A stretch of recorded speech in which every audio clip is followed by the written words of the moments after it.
We're running the Hyperdyne plasma cutter with built-in air compressor. This plasma cutter can cut 5/8 thick plate.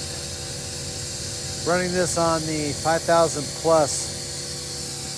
Been running this morning on the 240 volt 15 amp service, and I'm wondering if they'll up it to a 20 amp for me.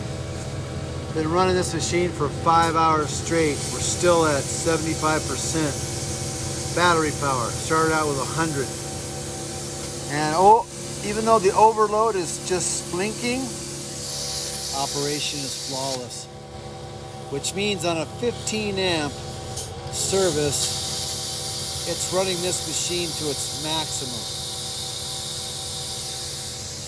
Can't wait to start welding with it. We've got 700 feet of welding lead. Starting out with 4/0, then we'll roll down to 2/0, and then we'll roll down to number 4. We're gonna be pushing a 1/2 inch penetration weld. It's gonna run about 32 pounds of rod with it.